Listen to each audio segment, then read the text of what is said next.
নির্বাচনী উত্তাপ জমে উঠেছে। দুই দলের দুই প্রধান জনাব তারেক রহমান তার কৌশলে, তার বক্তব্যে বিএনপির প্রতি মানুষের মনোযোগ আকর্ষণের চেষ্টা করছেন। অপরদিকে জামাতের আমির ডাক্তার শফিক সাহেবও তার বক্তব্যে, তার কর্মকাণ্ডে জামাত ইসলামের দিকে, তিনি সহ তাদের যে জোট, 11 দলীয় জোট, সেই জোটের পক্ষে মানুষকে আহ্বান করছেন। এখন নির্বাচনে মাঝে মাঝে এমন কথা হয়, আমাদের বিএনপির একজন প্রথিতযশা নেত্রী, অগ্নি নেত্রী বলা হয়ে থাকে, পাপি আপা, তিনি একটা বক্তব্য দিয়েছিলেন, যারা বাড়িতে বাড়িতে গিয়ে জামাতের যে মহিলা টিমরা আছে তারা যদি আপনার কোনো কার্ড দেয় অথবা কোনো কিছু করে, সম্ভবত তাদেরকে যেন বাইধা রাখা হয়। আবার এই বক্তব্য বিএনপির আরেক নেতাও দিছিল। তো এই পরিস্থিতিকে কেন্দ্র করে ভদ্র, শান্ত, বা আমরা ডাক্তার শফিক সাহেবকে যেভাবে সবসময় চিনি, থাকে না যে একদম শান্ত একটা ক্যারেক্টার, জনাব তারেক রহমানরাও কিন্তু আমরা শান্ত ক্যারেক্টার হিসাবে চিনি। কিন্তু হঠাৎ করে ডাক্তার শফিক সাহেব গতকালকে যে বক্তব্য দিয়েছেন, অনেকটা উত্তর কোরিয়ার কিম জং উনের মতন ঝুঁকে গেনে হিসালা স্টাইলে। তবে এই বক্তব্যের পিছনে একটু কারণ আছে, সেটা হচ্ছে তার দলের যে সকল নারী কর্মীরা, তাদের সেফটির জন্য তিনি এক ডায়লগ দিয়ে বসছেন, পুরো মাঠটা গরম করাই দিয়েছেন। আমার কাছে মনে হয়েছে তিনি বলছেন যে জামাতের কর্মীরা এক আল্লাহ ছাড়া হিমালয়ের সামনেও মাথা নত করে না, আমাদের ধৈর্যের পরীক্ষা নিও না, সুতরাং বেয়াদবি করলে আগুনের ফুলকি দেখানো হবে। অর্থাৎ তীব্র ভাষায় বলছেন যে গিরাগারা নলিনালা ভাঙা ফেলা হবে, অর্থটা তো এরকম, ভাগ খবর আছে, বেয়াদবি করলে আগুনের ফুলকি দেখানো হবে। আপনি শব্দটার গভীরতা বোঝেন, তিনি আগুনের ফুলকি আনছেন, কি পরিমাণ ভয়াবহ অবস্থা হবে যদি বেয়াদবি করা হয়। এখন কেন এই বক্তব্য?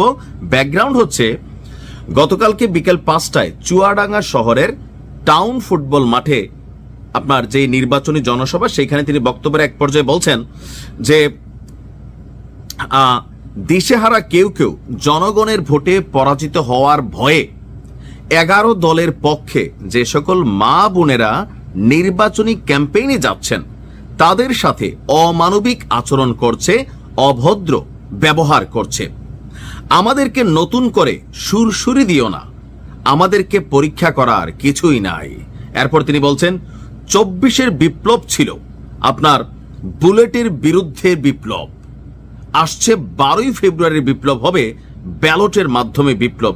অর্থাৎ এই মুহূর্তে জামাত তাদের নির্বাচনী প্রচারণা চালাতে গিয়ে জামাত এবং বিএনপির মধ্যে কিন্তু সংঘর্ষ হয়েছে কয়েক জায়গায়, জামাতের এবং এনসিপির মধ্যে কিন্তু সংঘর্ষ হয়েছে। মজার বিষয়, সম্ভবত ঢাকার কোন আসনে জানি একটা প্রোগ্রাম ছিল, সামনের চেয়ারে বসবে কারা, এটা নিয়ে জামাতে এবং এনসিপির নেতাকর্মীদের মারামারি হয়েছে।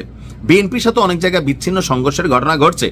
এখন হয়তো এরকম হইতে পারে যে কোথাও কোনো জামাতের নারী কর্মীরা তারা নির্বাচনী ক্যাম্পেইনিং করছেন, তো সেখানে হয়তো তাদের সাথে খারাপ ব্যবহার করা হয়েছে। এটা রিপোর্ট জামাতের দলের কাছে আছে।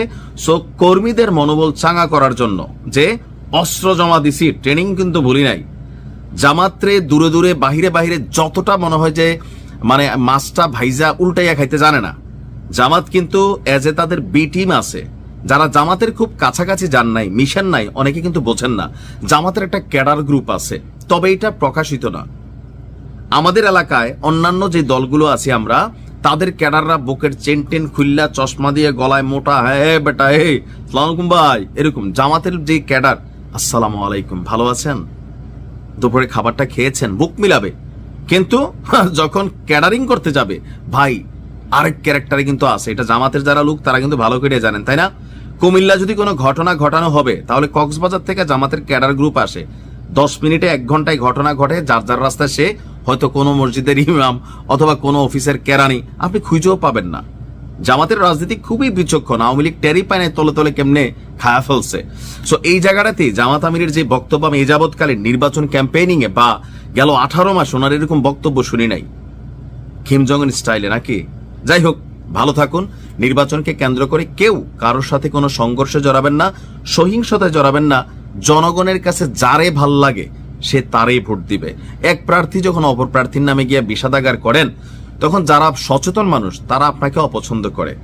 একটা মানুষ ভালো না খারাপ, এটা প্রত্যেকের নিজস্ব বিবেক আছে যাচাই করার জন্য। আপনি যখন গিয়ে বোঝানোর চেষ্টা করেন ওই মানুষটা খারাপ, এই মানুষটা হয়তো আপনার সামনে কিছু বলে না, মনে মনে আপনারই খারাপ বলে। আপনার কাজ হচ্ছে আপনার দল ক্ষমতায় গেলে কি করবে, রাষ্ট্রের জন্য, দেশের জন্য, ওই মানুষটার জন্য এজ এ নাগরিক, ওইটা বোঝান। এর বাহিরে কোনো কথাবার্তা বললে এটা আপনাদের জন্যই খারাপ হবে। ভালো থাকুন। আসসালামু আলাইকুম।